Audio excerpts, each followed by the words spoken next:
Hello, my name is Jana Skokan. I'm the co-founder of Frogeex. I want to welcome you and thank you for joining our Frogeex YouTube channel today. If you like the content that we're sharing and the ideas that we're discussing, please like it, comment on it, and share it. And most importantly, come and join us on our live events. You have the opportunity to discuss with experts, exchange with like-minded people, and expand your perspectives all around topics related to sustainable building, sustainable living. And I also want to encourage you to click the little notification bell, subscribe to our channel, and never ever miss another episode of Frogeex Green Tech Talks in the future. I'm looking forward to seeing you in the next one. So it's a very good point that we meet today in this constellation, because it's going to be a very subject-driven topic. So I mean, it's great that to understand where we're coming from in terms of, what are the conditions, climate change, etc. That's why Frogeex is here, just to show what is on the market, but as well apparently show what is doable. So take action, and that's a big point, which you just said. What is doable? Yeah, yes, and that's a great place to start, because we can. We can have these grand plans, but if you look at the budgets which are set for any kind of infrastructure, I mean, we're lucky here. The country here in the Philippines has just had, a president that said, let's get roads and infrastructure, the rail network, the road network, so that we can get communication going across the, across the islands and develop the opportunities for the people for growth. And it starts off with, farm to market roads. Because you can imagine, this is an island and it's very tropical. I'm lucky I'm out here. I'm part of a big city, Antipolo City. There's another city as part of the Metro Manila development.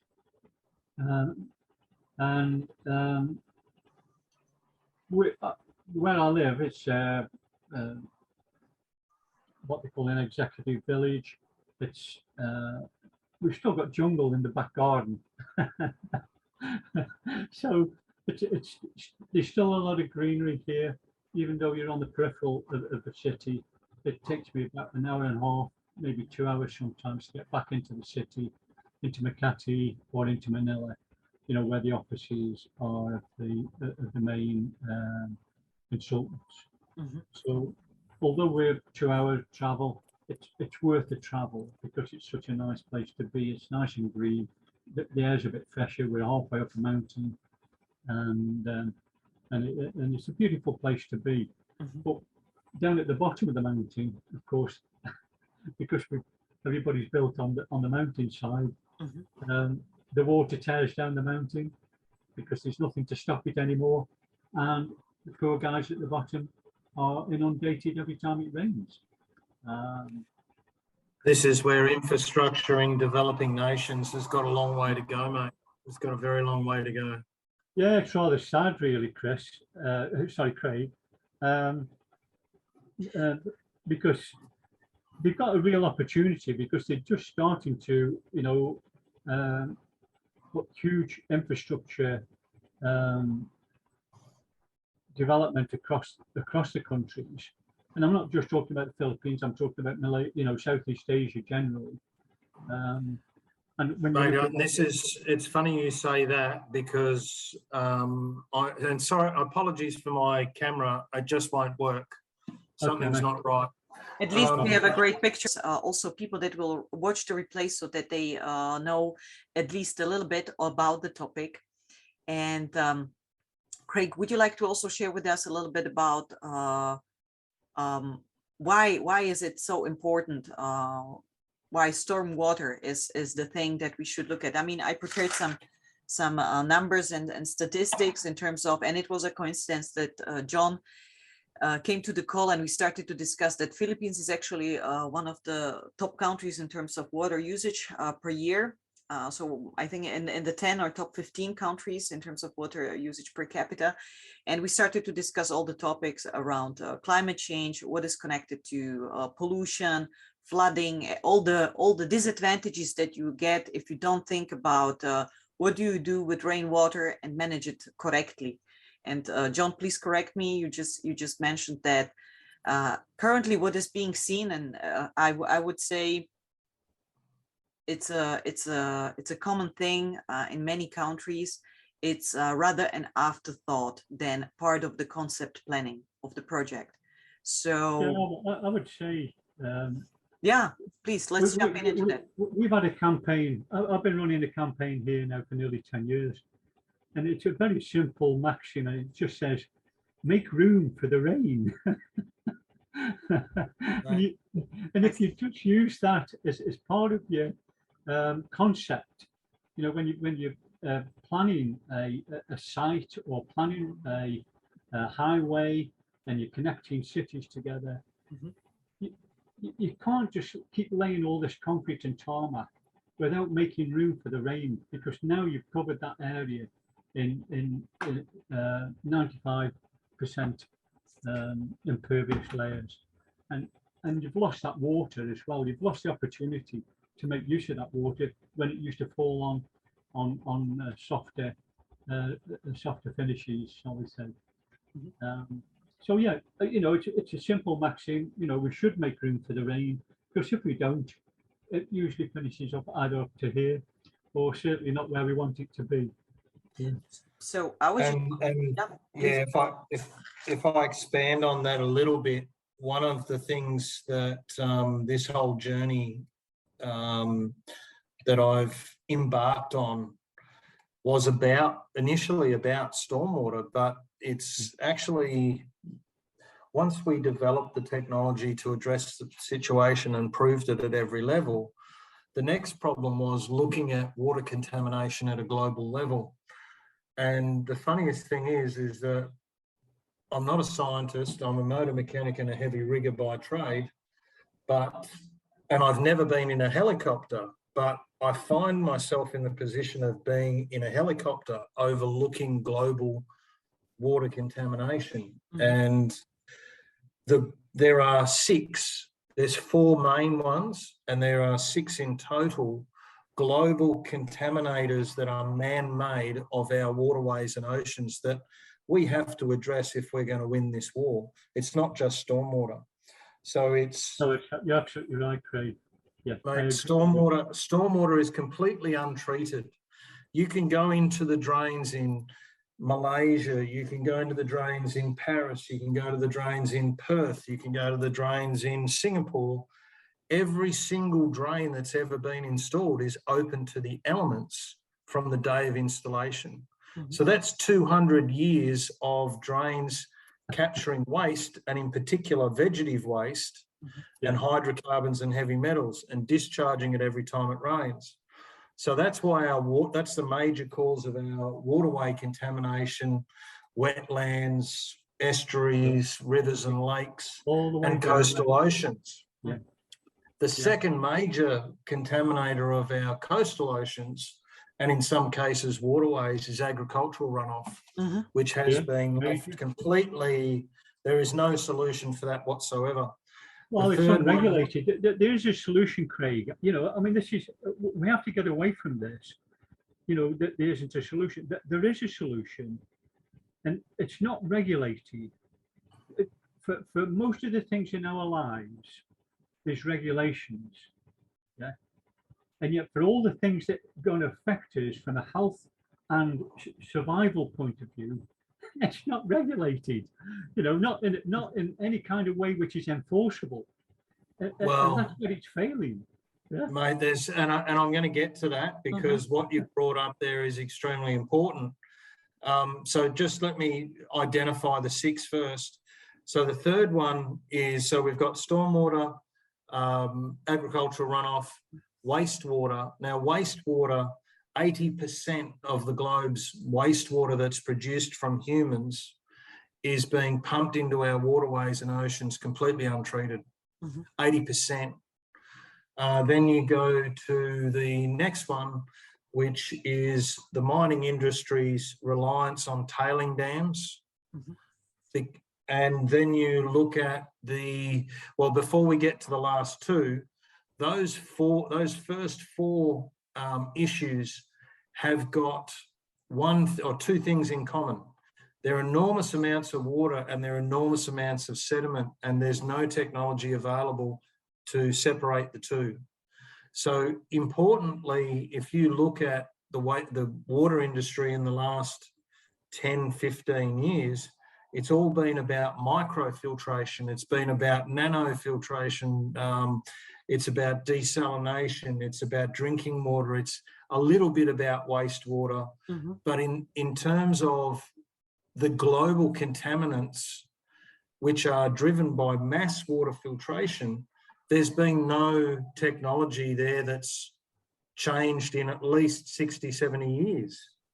So the last two that I want to add to that, which are the emerging ones, the first one is the 1,000 rivers of the developing nations the developing nations use their river systems as their rubbish bins.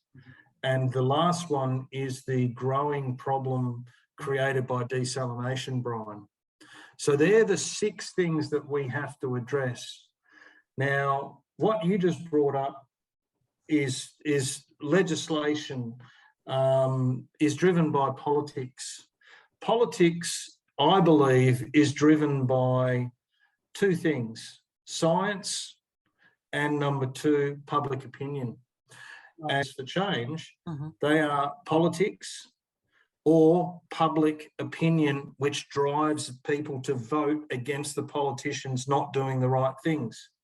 Now, the weirdest thing that's come out of everything that I've learned, and I've got a fairly good group of people around the world that I talk to, and the amazing thing is that science actually forces a lot of change, but science has one thing going against it that they just never seem to be able to get over, and that is that they don't want to work together.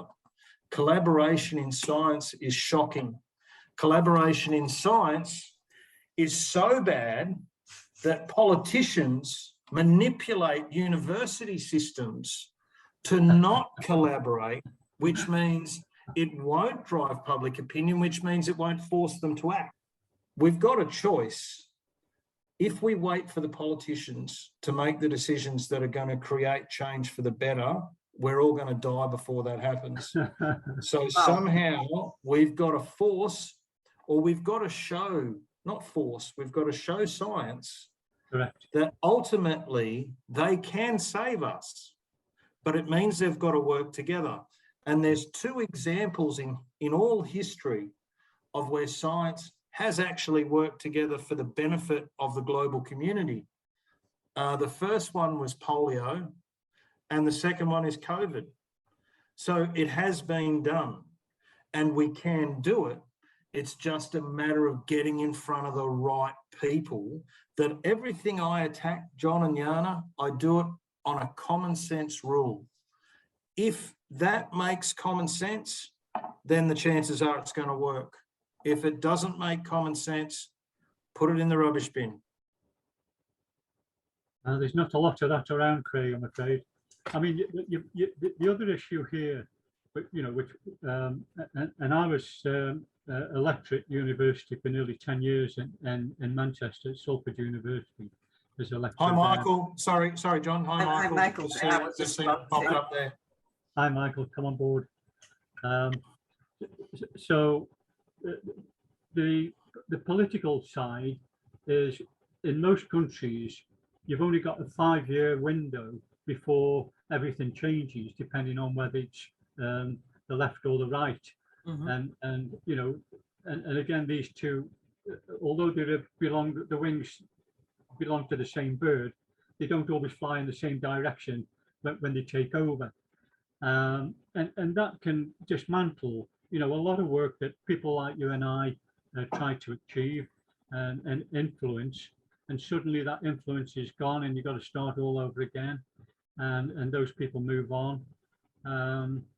So I think we've got to step back from the political people, and I love what you've just said about the university and the scientist side, because those kind of people don't change very much over many years.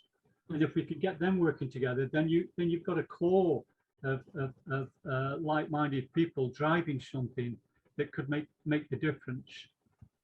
No matter who, That's exactly right, mate. no matter which wing it's actually taking over the direction of the politics. So I do agree with you that, you know, I think essentially we should look at that. And I'll send you some other information after this about a group that has an annual conference where it gets quite a number of the universities around the world to come together on water and drainage issues. I'm not quite sure now who of you, which of you said it first, but actually exactly that everybody's working in a silo. So, and just to also prevent that, what we do in terms of Frogeex, we have this set of 9 categories, basically looking at every element of sustainable living, sustainable building. And that's why we also set up these calls to exchange with people on a specific topic, but the topic belongs to one part, to one whole thing. And that's what we need to move as well. So what I would also like to say with this is we need to collaborate also outside with outside people. That means not only with water and talk about water, but look at how does it fit into the concept of a building. You said it yourself, John, when it's planned, it's usually, you know, at the end of the row or even forgotten, or the investor is saving money, especially on this part, because the pipes are just too expensive, or the system or the consultant or whatever is additional money in that perspective. So we have a lot of parts that are adding to the problem which we are having now. And that's why I encourage all of you, because we have also Michael over here, who's very much interested in waste prevention, industry 4.0, 5.0. Sometimes I'm getting lost, and we will get to that as well.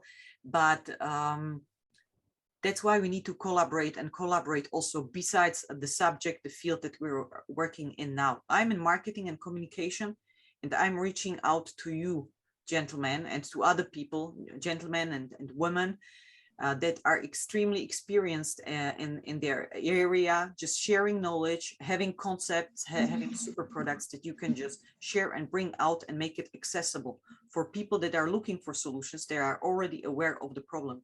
So I was just wondering, Craig, if you can tell us more about what Ari Water Solutions is doing specifically. What is so innovative about your approach of water treatment at the source? What is different? Or I mean, you can decide. You are in this matter in the lead for this part. If you would like to answer, or we shall discuss the question of Michael before or after that. You can now decide yourself. What do you want to do first? Okay. Well, the simple answer to that question is, in developed nations, and look, even Manila's got some drains. The Philippines, Indonesia has even got some drainage. Most of the Asian countries, though, are open drainage, except for Singapore. So this isn't really a technology that's ready to go in those Asian countries. But in terms of developed nations, which is all of Europe, the US, Australia, New Zealand, other countries around the world, we've invented a drainage infrastructure to do one job, and that's to capture rainfall that falls on the ground onto impermeable surfaces and creates, oh God, no, I had a mind blank with the word, surface runoff. Okay. And that surface runoff creates flooding. So the only infrastructure we've put in the ground to capture it is stormwater infrastructure. Now, the funniest thing about it, it is the largest underground infrastructure that we have. by far. It is the most important because if you don't have it, flooding occurs and we can't settle the land. It is also the only link between our only free source of water, which is rainfall in the urban environment, and our waterways and oceans. Now, stormwater infrastructure has been invented for about 200 years, started in England, and every single stormwater drain that's ever been put in the ground anywhere in the world is open to the elements from the day of installation. So that means it's open to everything the wind, rain, gravity, and humans put in the drains. Now, the major contaminants that enter the drains are road base, vegetative waste, and hydrocarbons and heavy metals from the road tar itself. And then you add vehicles, and then you add industrial waste, which goes into stormwater, wash bays for mechanical workshops, all that sort of stuff. It all goes into stormwater. And in some countries, like Australia, we've separated sewer or wastewater from stormwater. But in the US, there's still a fair bit that's of when it rains too heavily, the wastewater overflows into stormwater. That's the same problem in the UK that they're now starting to address. But the reality is, stormwater has become like a rubbish bin, and every pit has become like a mulch pit. And mulch pits have already been scientifically proven to produce three things very effectively: phosphorus, nitrogen, and methane. So what we've uncovered here is not just the major cause of flash flooding, the major cause of mosquito habitat, the major cause of urban waterway contamination, and a number of other long-standing issues. But it's also creating methane when there's water present in the rotting vegetation. That's 32 times worse for the environment than CO2. So we've found a very simple way of addressing that, and that is by putting a device into the drain, using our filter material as the primary filter. So what we're doing is we're capturing 95% of the physical waste that enters the drain, whilst filtering the water at well over 30 litres a second. So, and the way the device is designed is it can't become an impenetrable barrier to the drain under any circumstance, and it can't affect the hydraulic gradient line, which means it can't affect flooding.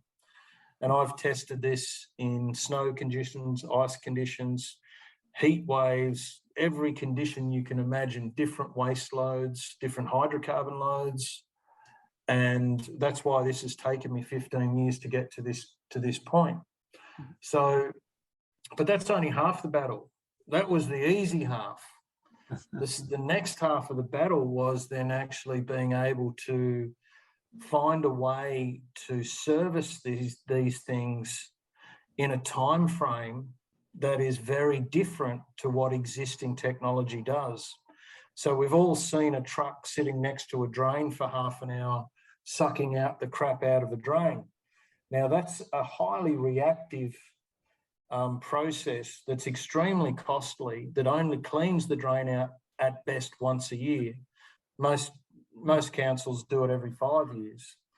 So what you've got to remember is the waste load goes in every day, whether it's wind, rain, even when it's not windy, we see leaf litter capturing in our drain units.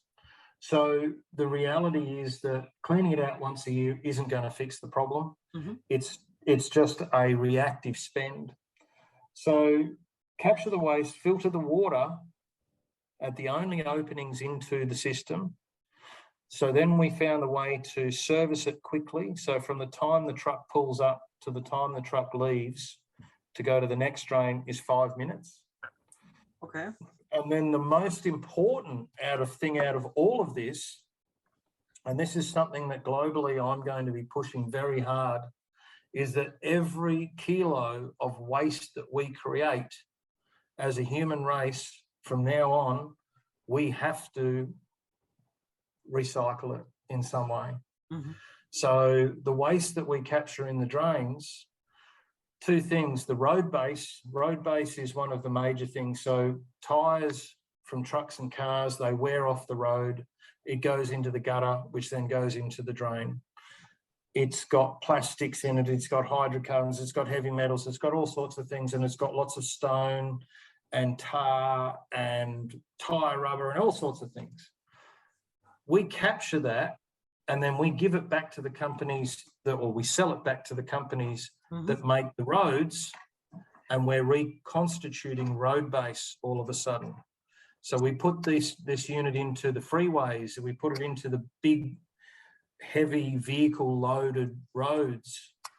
And the second thing is, and this is the big one now because of hydrogen. So hydrogen production around the world, many countries are really trying hard to make it a go. CSIRO, and they're the Australian government's scientific arm, if you like, and we are renowned around the world as being reasonably good in science.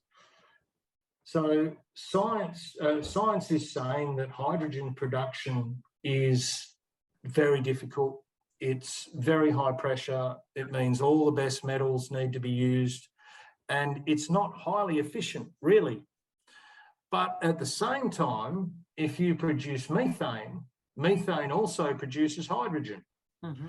Now, methane production in wastewater treatment plants is also not that productive.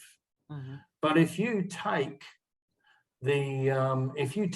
vegetative waste that we capture in the drains and you put that into a wastewater treatment plant, all of a sudden the methane production raises from anywhere between 76 and 276%. Now, then all of a sudden, that's making methane production as a source of producing hydrogen not only viable, but cost effective. And this is something that CSIRO are looking at with us now. So definitely, I have a question about, you mentioned a little bit earlier, what are the effects on flooding? What do you tackle in more concrete, if you can share with us? Oh, that's simple. That's simple. Every drain like I said, that's ever been installed is open to the elements. And what has taken me a long time to work out, the simple fact is that there's so much crap goes down the drains. It builds up in the system.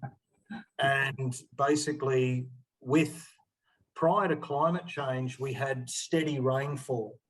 So the rain fell on the roads, went into the gutters. It wasn't exceptionally fast unless there was a big rain event. So the water then goes into the system, hits these blockages that are getting worse every year. And if there was enough rain, you might see a little bit of flash flooding. And otherwise, it would all just slowly seep through the blockage.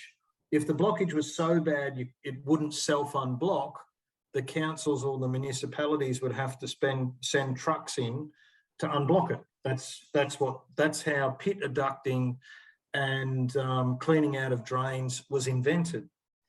So, or why it was invented. But now with climate change, rainfall is sharp, it is hard, and it is significant rain events in short periods of time. So the water is flowing into the drains very quickly. It's hitting the blockages and it's coming up back out of the drains. The drains can't process the water. And if you look at Australia, UK, US, Europe, many places in Europe have this problem significantly. China has a huge problem. It's not something over summer, no, in Germany. We saw a little bit of. Well, in summer you don't see. Summer is when you don't see stormwater problems. Okay. Winter is when you see stormwater problems, or when it's raining. So, and look, Europe's got a very unusual problem, and that is that most of the major rivers, they start somewhere. One city pollutes it, then it goes down the road to the next city, and that pollutes it further, and down to the next city, and it pollutes it further. So there's this constant addition of contamination to the waterways So the further you go down the river system, the more contaminated the water is, the more problems that you've got. And you know that more than, like, we don't see that so much here in Australia. But, and these are all problems that are created because the drains are open to the elements. And it's that simple. It's actually not rocket science. I think that was even a... I agree, Craig. You know, I mean, that's what we've been saying. You know, it is simple, and it's essentially, you know, what we were saying is, you and I agree, because, you know, the type of solutions that we're offering are source control, and so we're bringing it back to the source where the problem lies, rather than waiting for it to be a problem at the end of the pipe or halfway down the pipe. And that's how simple it is. You know, why we're waiting for the disaster to happen when we can prevent it right at the beginning of the problem. So we're dealing with the cause rather than dealing with the symptoms. And you know, it doesn't get any simpler than that, guys. You know, it really doesn't. Well, there's one thing to add to that, John. And the problem, one of the biggest problems that we face globally is that we've never valued water. No, we've never valued it. Value. It still hasn't got any value. Yeah. That is now, like, for example, I'm now advising the Australian Rivers Institute and the Australian Water Centre, and the Australian Rivers Institute's just been voted, I think, one of the top 2 think tanks on water in the world. Yeah. And what the issues here are that not only do we not value water correctly, but we don't actually value rainfall at all. We actually see it as a hindrance. Most of the people who are politicians who make decisions on water, number one, have no experience in. The most important thing that really gets me is that it's free. And all we do is we put an umbrella on our head to stop getting wet. It's true. It's true. And it's so, I mean, it's an amazing point that you make. And besides, because there are many negative effects or implications connected to if storm water gets into the system, is not being used, but it also has some health implications. Can you maybe share with us also a little bit more on that one? You have some part. Well, this is that... Michael will also know about this. I'm not so sure about John in the Philippines or Manila. Sorry. There is a lot of science now that is coming out, and this is again common sense science.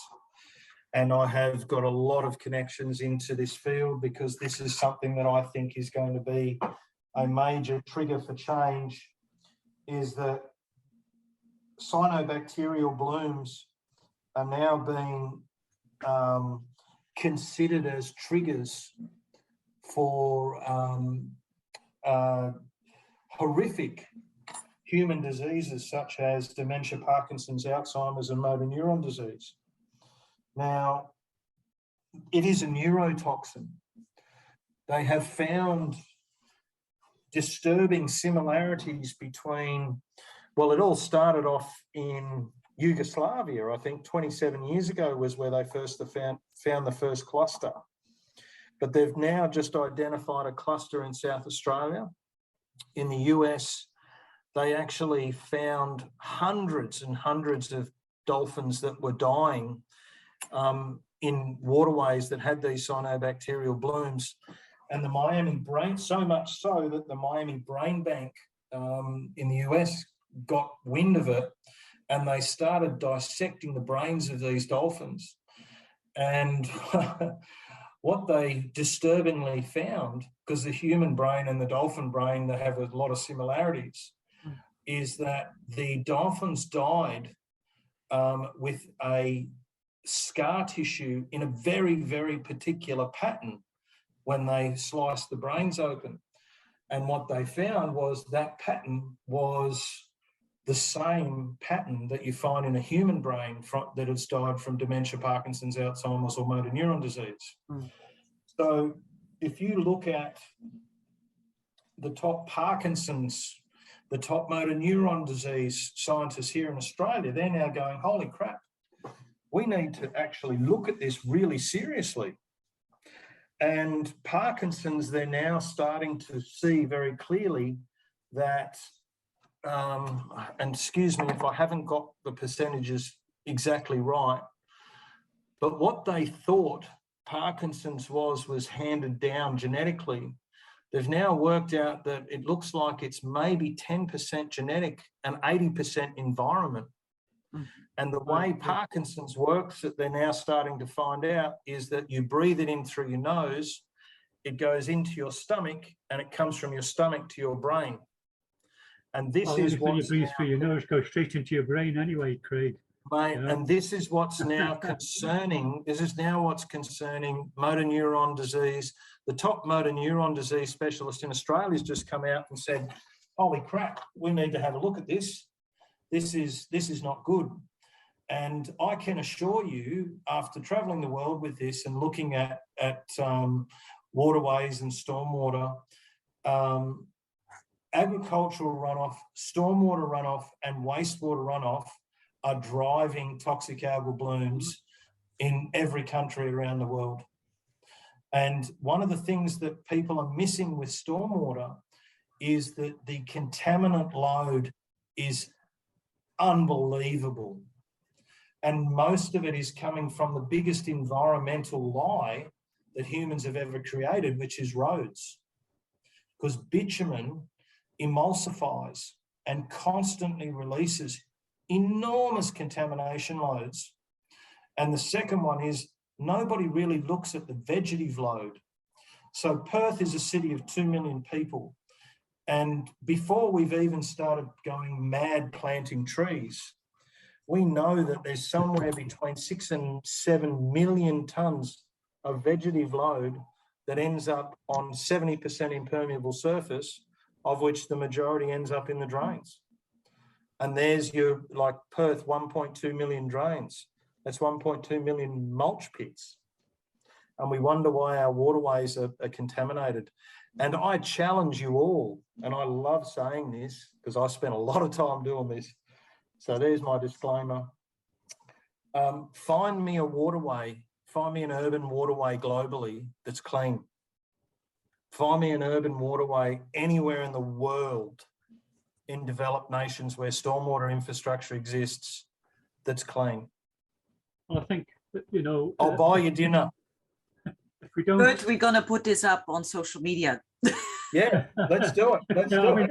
I'm gonna take you. I'm gonna take you. I'll buy you all dinner.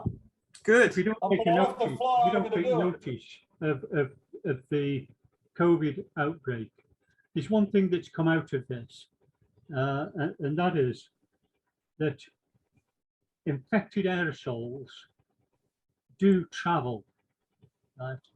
And we generate from the sewers.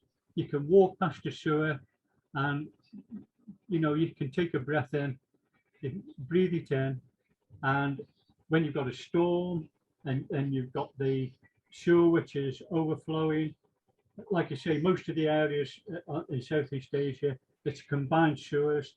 Even in the UK, most of the older areas are combined sewers. And so it's a way of flushing out all that debris, Craig, during the storm and during flooding time. And it contaminates everything, right?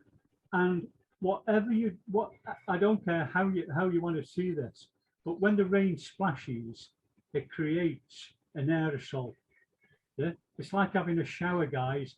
And Legionnaire's disease has been well known for 40 years. We've known how Legionnaire's disease, gets into your lungs by the very same way, an infected aerosol. Now, we're now finding that from the testing sewers, so they can see where there's clusters of COVID and where there's clusters of drug takers, and now we're getting smarter, but we need to understand that we need to start thinking beyond that, right? And we've just got to go to the source of the contamination.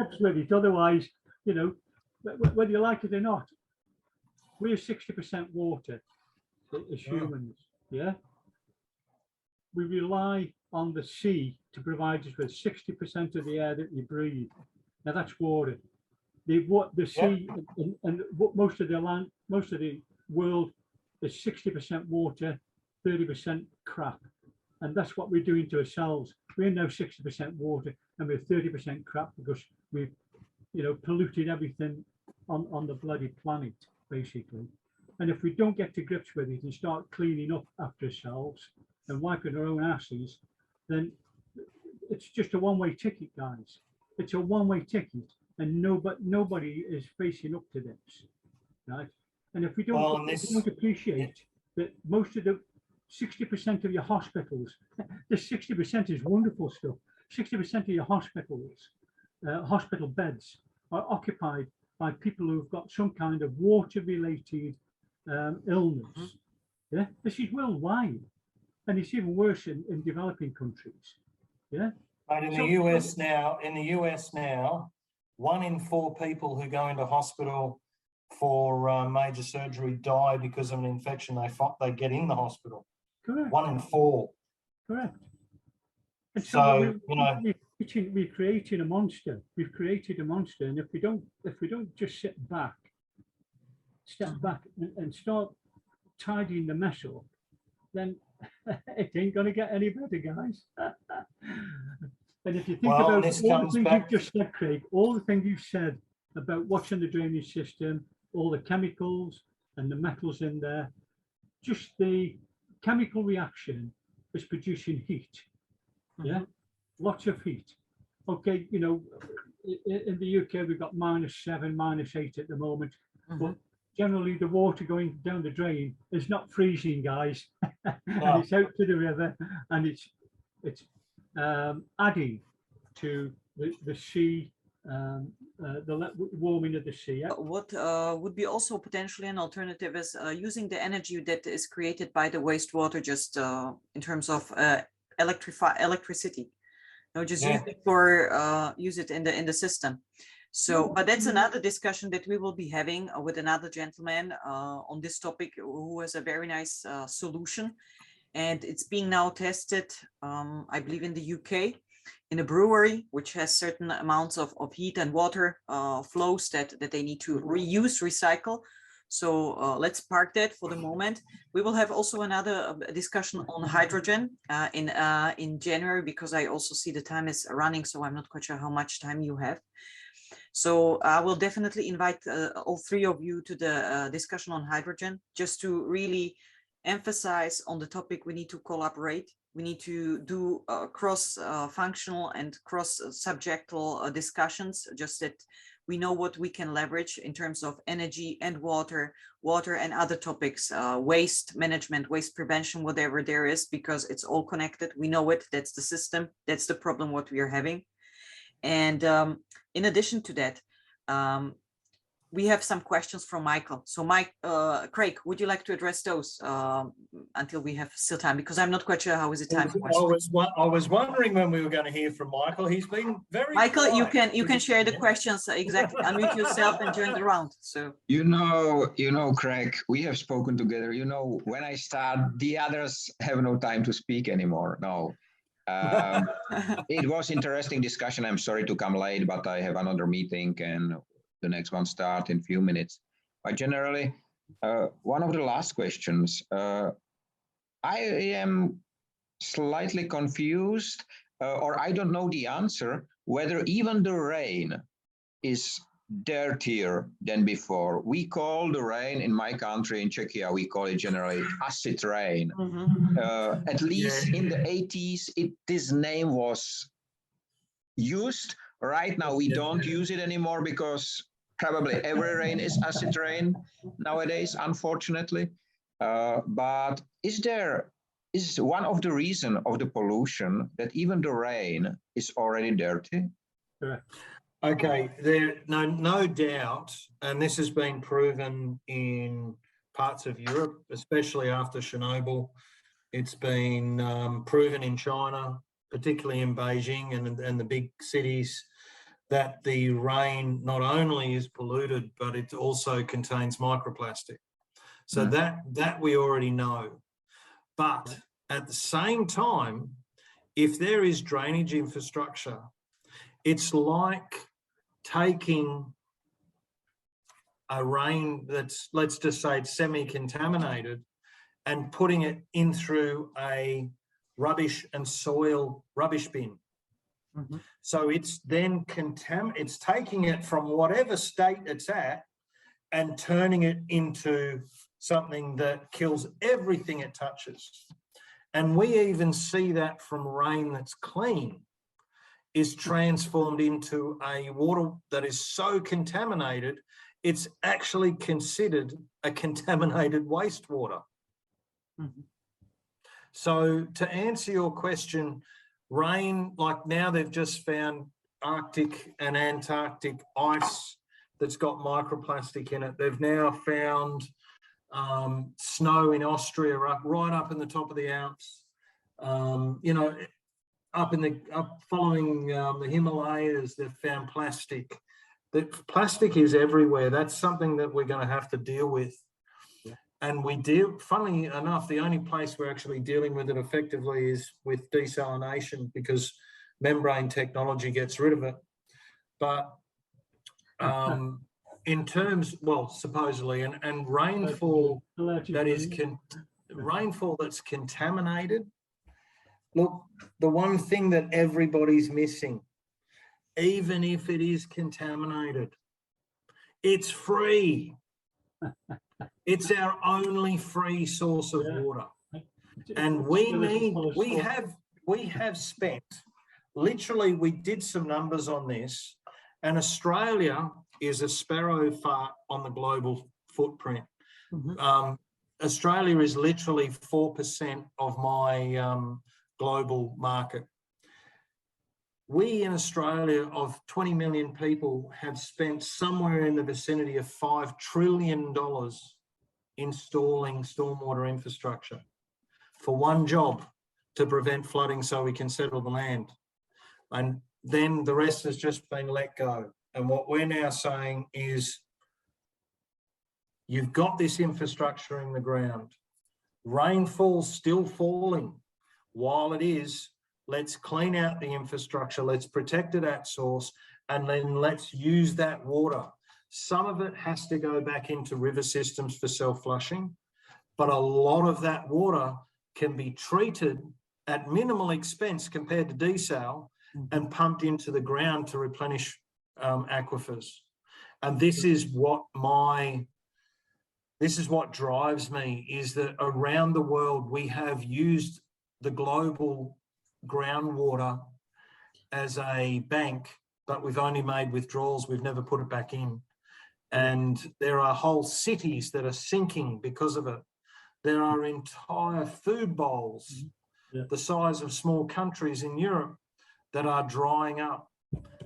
I don't need to tell you guys, you know what I'm talking about. So we need to use rainfall, maybe not as a drinking water source, but at least as a groundwater replenishment source. That's got to happen. And the waste we capture, we can use it to create energy. So it's a win-win. And then the business model is very simple. Because of, on top of that, the most important thing, and COVID has really made this very vocal, is that the business model promotes local manufacturing and employment where it's deployed. And that's what it's all about. I think just one short thing. You have mentioned, both of you, have mentioned that one of the issues is that water is for free. What I see, and Craig, you know about it, is the fact that some people make wasting of water to money, not generally preventing waste, but wasting it. Almost every water management, you pay them twice for incoming and outgoing. If you waste more, they have more money. This is one of the waste industry for me, unfortunately. If we will be able to change this in combination to the technologies and ideas which you implemented, and you are not speaking about ideas, you are speaking about real things which are existing, which are, I call it on the ground mines, generally you have it. So we just have to switch it. And this is one of the reasons why I do my job and why I'm so happy to be in touch with Jana and with all the others all around the globe, because right now it's a really good time to do it. We have the possibility, so let's do it. Let's do it together. Technology's already there. Let's do it. That's all. Yeah. Thanks a lot. It's very much so. Yeah. I mean, that was, yeah, John, sorry. Please go ahead. Go first. Okay. I was just wondering, it was actually, it struck me when you said wasting water is a business. So maybe we can do a separate call, a separate discussion on this one. I'm not quite sure, gentlemen, how is it with you? I have just one last question to Craig and to yourself. I mean, do you have any other questions that you would like to discuss and just share here? Craig, just one question referring to the big data. Is there anywhere implemented a sensor to measure the volume of the water which goes inside the drainage? Yeah, there was actually, there was a guy in Japan who actually came up with the initial technology, and it's done through photographing measurements on a drain entry, and it's intriguing. And the guy's gone through absolute hell to work it out. Collecting the data is not actually the problem. We can collect the data of how much water goes in. We can collect the data of even almost what sort of waste goes into the drain. The bloody problem, which is slowly getting there through AI actually, is drains are located underground. Mm-hmm. Data coming from an underground source, particularly if there's metal or there's a concrete lid over the top of it, there's no connection. So we've had to work out how to do that via trucks. So the truck pulls up alongside the drain. Mm-hmm. The unit recognises the truck, or the truck recognises the unit. That gives it a GPS signal. That gives it a time frame that it's there doing the service, and blah, blah, blah, blah, blah. But you need to be able to do that at scale. And so this is where we've got one company in particular that's absolutely enormous, that's looking at this going, holy crap, this is how we compile data. And once you've got that data, all of a sudden you can tell how much crap falls out of the trees, in what environments, how much sediment, how much road base, how much water, and then all of a sudden you've got a data set you can do something with. The problem is all of this costs huge money at the moment. In fact, the simple fact is we're running out of water, and no water equals death, and that's Definitely. it. You know, definitely agree. And look, I'm a supporter of third world countries, mm-hmm. but where we're losing sight of how bad the problem is, and North America is a very good example of this, is that if we don't actually sort out developed nations' water issues first, we've got no hope of helping anyone in developing nations. Mm-hmm. The superannuation funds, private wealth, high net worth families, private investment has now woken up, or is waking up to the fact that we can't keep funding CO2 energy, you know, like coal and all the rest of it. So there is actually trillions of dollars that's floating around looking for a home. 100 million is going to prove at scale that the value of our water environment and the value of water will show very clearly that we need to turn the investment tables from coal and uranium into water. I don't know if you guys saw today, but Germany has just announced that it's going to close a large percentage of its uranium power plants. Did anyone see that today? Not yet, not yet. No, I saw that this morning. and they want to do that by the end of 2024. So I'm a bit surprised by that. I actually thought uranium was going to start taking off again. But here we are looking at the battery age and lithium and all the other chemicals that are associated with that, but nobody's looking at the waste that's created. You know, you look at wind farms, you look at the turbines, there's so many chemicals that make up a turbine, you can't recycle them. So they become landfill. You know, these are the stupid sorts of problems that we're creating ourselves. We're going from creating one problem to another problem to another problem because it's an easy way to make money. Yep. And that's what I'm trying to address here. You've got to look past that initial lot of money, and there's more money to be made. There really is. I believe in that too. So, Michael or John, would you like to add another point to the discussion? Because I have one final question, maybe to all of you, to Craig. You. So, thank you, John. You've been a very good program chairperson, and so thank you for that.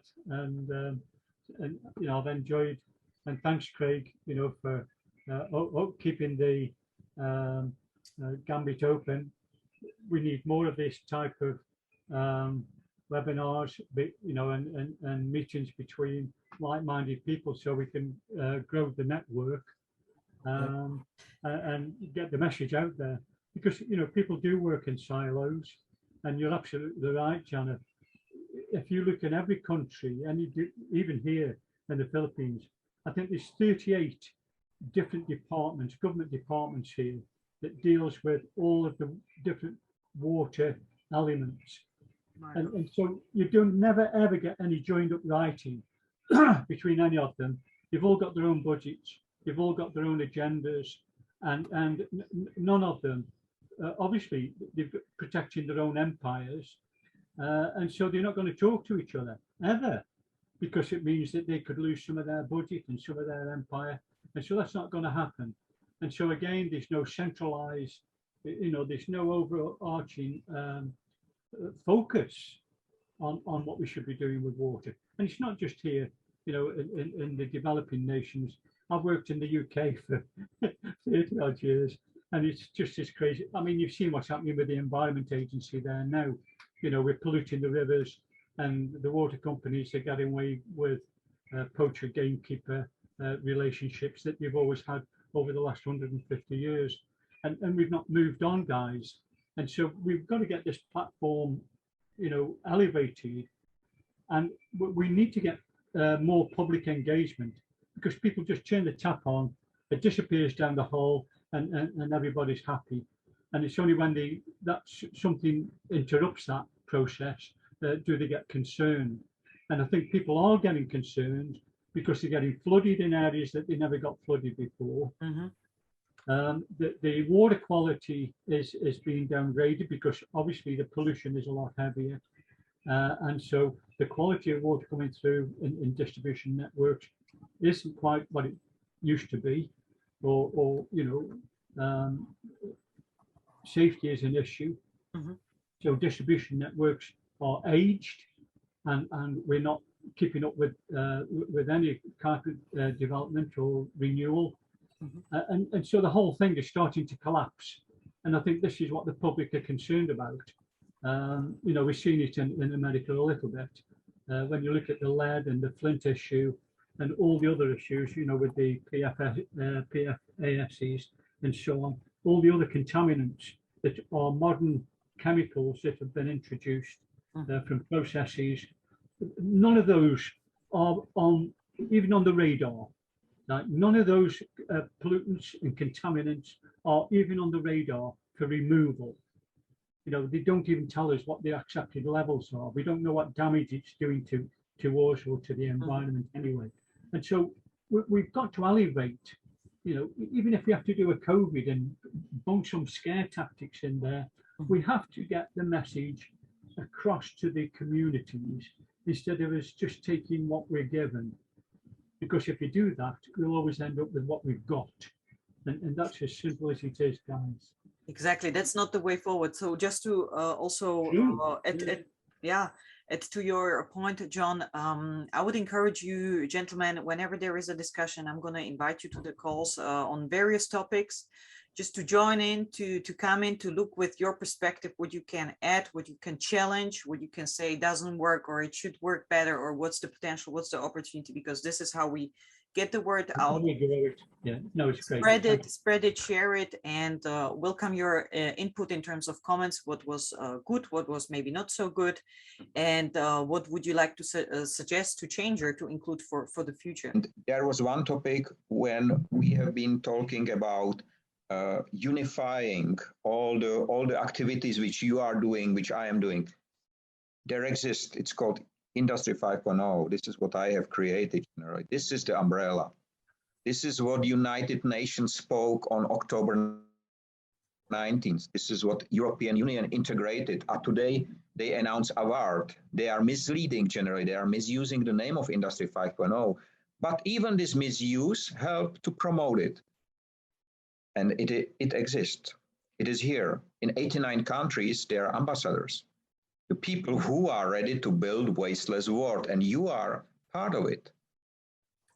Because I don't tell you how your wasteless world should look like, but I am sure it will be with blue sky, blue clear water, and smile on the faces of your children and grandchildren. That's what I know. But I don't tell you how it should look like, because I know this part we have similar, all of us. This is why it connects so many. So we just launched on January 1st a project called 17. I will send you the link, which is, I say, if COVID needs 17 months to put everything down on a global scale, humans can recover in 17 months' time. The only what is missing is will to do that. And this project started on January 1st, so you are welcome to join me. I completely agree, and please share details, and maybe we can have also a discussion, separate discussion on that, and as what we initially also discussed, Michael, so we will follow up on that separately as well.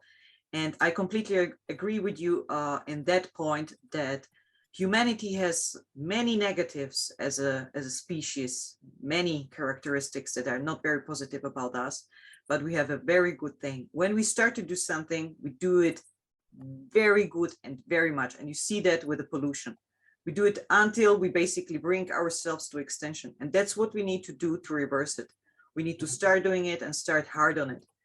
And that's the beginning. It's the beginning. So every beginning is not so easy, but we're on the way already. So let's just take it as it is. And last thing, John, would you like to just maybe final comment? I have my final question to Craig, so we can go and know what to do with water, and that's it. John, would you like to add something? I'm good. I'm good, thanks. It's been a great discussion, and I appreciate the time. The people that have been here tonight and made a contribution. Certainly different views, but we all come together, with a similar focus. We know what the issues are, and we can contribute in many different ways, because we've all got strengths and weaknesses in different areas, different experiences, and even where we're actually living. We make a contribution at at the point of use, shall we say. and I think that's so important, amongst any of the groups that get together. It is diverse, but essentially the focus is the same. Everybody understands what the base problem is, and it's how do we generate the wheels, keep the wheels moving in the one direction where it actually makes a difference. And that's that's really where we want to be. And hopefully this kind of discussion helps those wheels to start moving.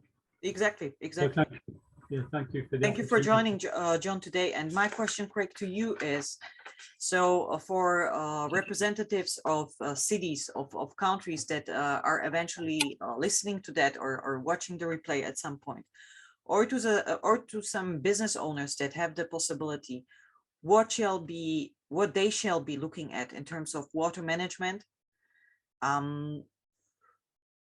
what is your guidance? I mean, what to start doing right now and what to do next? I mean, kind of like 3 steps if you have something like this, just that they pragmatically can do something about that.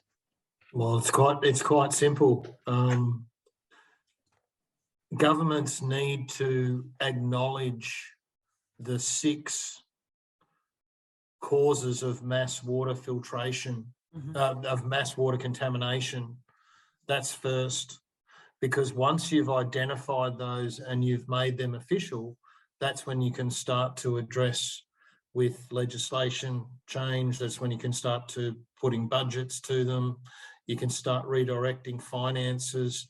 And the worst part about all this is that the money that they are currently spending to reactively manage a lot of these problems is actually now more than it costs to proactively manage these problems, because they make money from advising the status quo. Yeah. Now, is that corruption? Yes, it's a form of corruption.